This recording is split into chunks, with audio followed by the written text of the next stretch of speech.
አያታለች ሾካካ ተለጥፋ ቀረሰት ሰማት። እባክሽን አንቺ ትዩ ብቻዬን ተይኝ። እኔማ አመጣጤ እኮ ነው ያው ምንድን ነው ያው እዚህ ቤት ሰራተኛ እየበረከተልን አይደለም አይደል?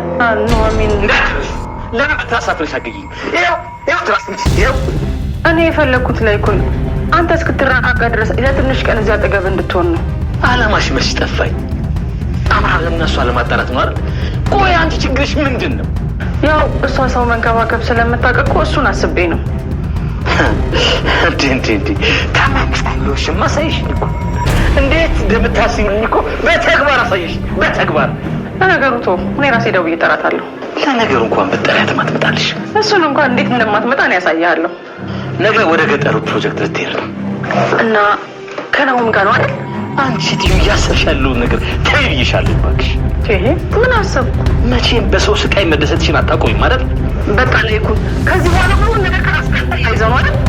እንዲሁ በቀላሉ የፈጸምሽው ጥፋት የሚረሳ ይመስልሻል? እና ምን ልታደርገኝ ነው? ወንጀልን በልብ በኩል ልትበቀለኝ ነው? ይልቁንስ እዚህ ተደላድለተኛ አንተ ልታመሰግነኝ ነው የሚገባው። እሺ እንዴት ዋጋ እንደማስከፍልሽ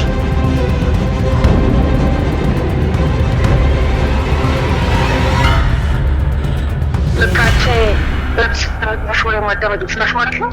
ከተመጣ ሌላ መንገድ ሰርካላ መልክ በከንቷል። ከኔ ምንም ነገር አታገኝም።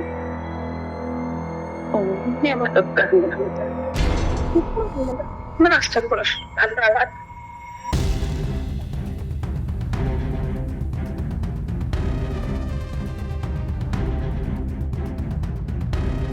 ሰላም ክብራትና ክብራት ውድ ቻናል ተመልካቾች እንደምንቆያችሁልን የዛሬውን የኑሐሚን ክፍል እንዴት ተመለከታችሁት?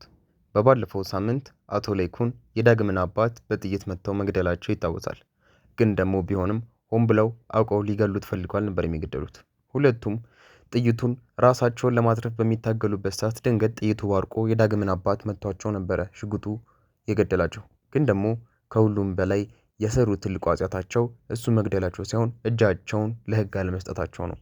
ሕግ ይዘገያል እንጂ መምጣቱም እውነተኛው ፍርድ መፈረዱ አይቀርም። አቶ ላይኩንም ወደ እስር ቤት መግባታቸው የሚቀር አይመስልም። ግን ደግሞ የወይዘሮ ዝናሽ ተንኮል፣ የወይዘሮ ዝናሽ ሴራ በጣም ትልቅ ከባድና መጥፎ ኃይለኛ ሴት እንደሆነች ያስመሰከረችበት ክፍል ነበረ።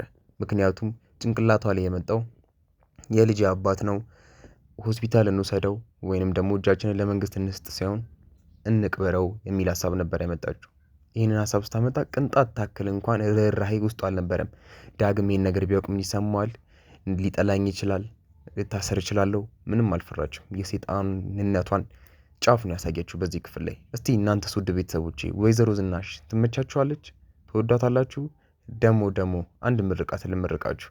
ከእንደ ወይዘሮ አይነት ዝናሽ አይነት ሚስት እግዚአብሔር ይጠብቃችሁ። ክብሯትና ክብሯት ውድ ቤተሰቦቼ አቶ ላይኩን ግን ጥሩ ሰው ናቸው። በጣም ቸር የዋህ ምስኪን ሰው ናቸው። ለልጆቻቸውም በጣም ምርጥ አባት ናቸው እና አቶ ላይኩን ምንም እንዲሆኑ የማትፈልጉ ቤተሰቦች ይህንን ቪዲዮ ላይክ አድርጉ። እንዲሁም ደግሞ ጥሩ ምኞታችሁን ተመኙላቸው። የወይዘሮ ዝናሽ ሴራም ይውጣ የምትሉ ይህንን ቪዲዮ ላይክ አድርጉ። ከሁሉም በላይ ግን የሚያሳዝነው ዳግም ነው። ምክንያቱም ዳግም አባቱን እስካሁን እየፈለገው ይገኛል። ዳግም አባቱ ጠፍቷል። አፋልጉኝላ ለመለጠፍ እየተዘጋጀ ነው። ከኑሐሚን ጋር እየተማከረ ነበረ። ውድ ቤተሰቦቼ የእውነት ይህንን ሴራ ይህንን ተንኮላቸውንና አባቱ መሞቱን ዳግም በቀጣይ ክፍሎች ይደርስባቸው ይሆን? ይህንና የተለያዩ የኑሐሚን ክፍሎችን ከኔ ጋር አብረን የምናይ ስለሆነ ቀጣይ የኑሐሚን ክፍል ሲለቀቅ በዚህ በቻናላችን ስለምንለቅላችሁ ይህንን ቻናል ሰብስክራይብ በማድረግ ቤተሰብ መሆናችሁን በፍጹም እንዳረሱ። እናመሰግናለን።